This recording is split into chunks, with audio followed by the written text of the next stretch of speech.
Assalamualaikum warahmatullahi wabarakatuh. Perkenalkan, nama saya Jaswin Bunga Jalianti dari SMP Negeri 1 Sempu. Ingin membawakan cerita dongeng yang berjudul Pelita di Ujung Senja. Pada tahun 1970 di desa kecil Langgarjati yang terletak di kaki gunung, hiduplah seorang gadis remaja bernama Salma.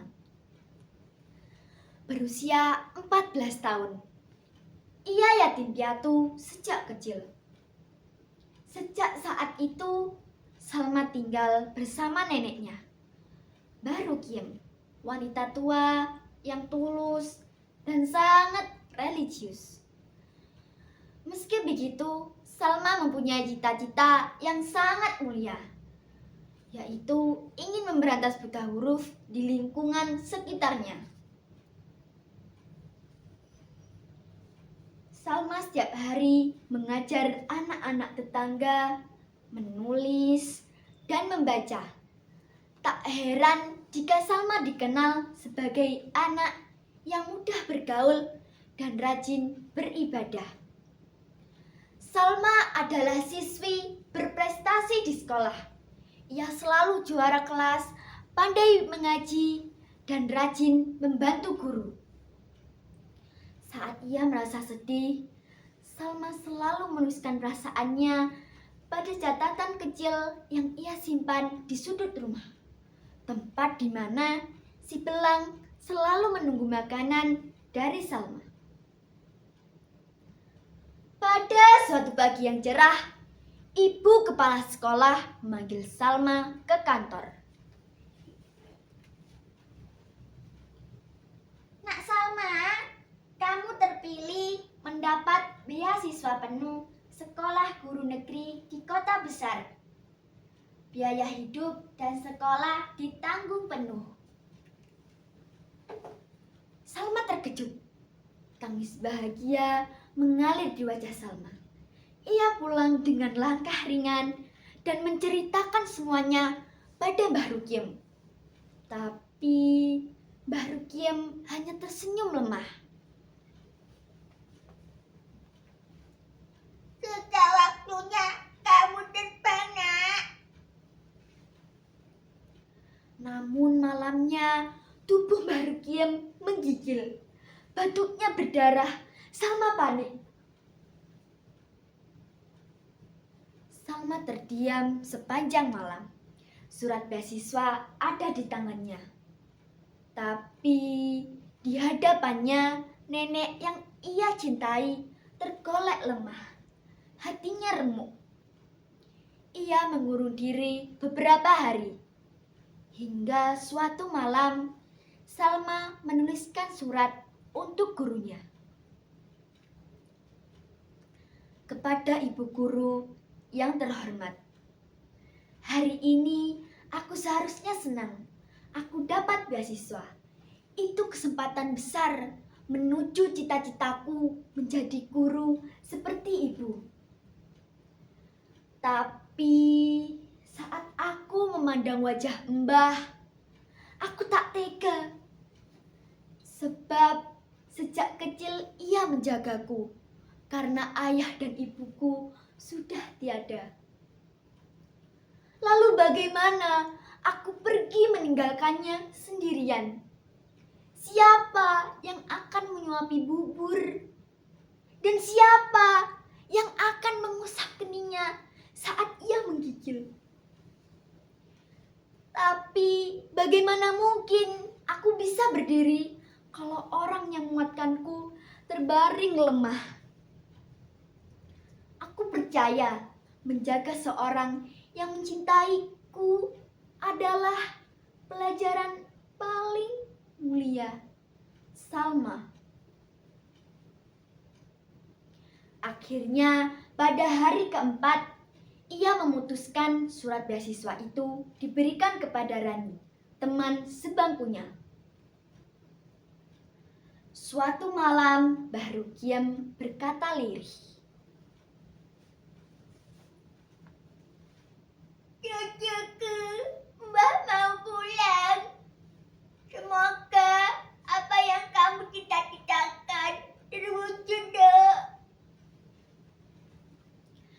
Rukiem menghembuskan nafas terakhirnya.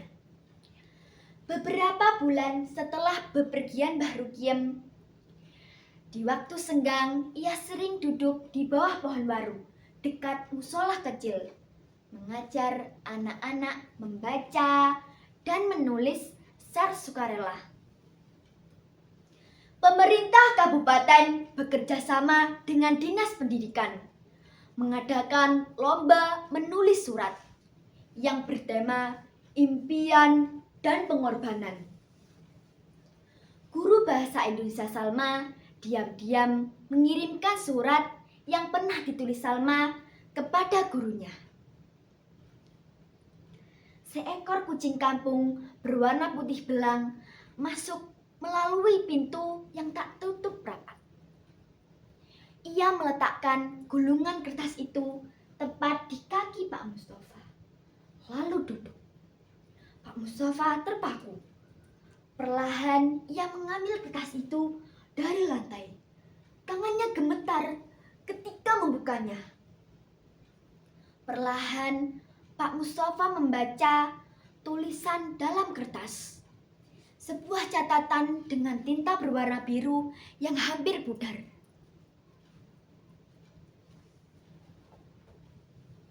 Hari ini aku tak punya uang jajan, tapi aku senang melihat nenek tersenyum melihatku belajar dengan keras.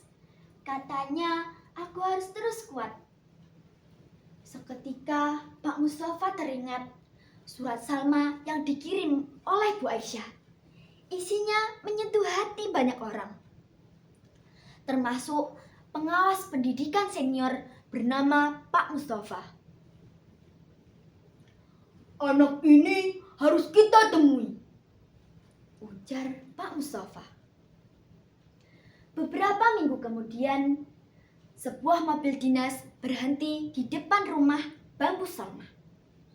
Seorang pria tua dengan peci hitam dan map tebal di tangannya turun dan mengetuk pintu.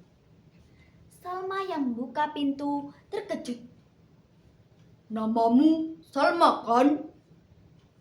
"Ya, Pak," jawab Salma.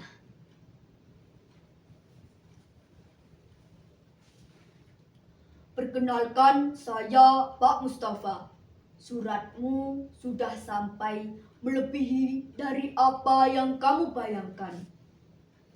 Saya datang bukan hanya karena kamu pandai, tapi karena kamu pemberani. Berani memilih cinta di atas ambisi. Kami ingin kamu melanjutkan sekolah. Kami ingin kamu menjadi teladan." Air mata mengalir di pipi Salma. Kemudian Salma berangkat ke kota.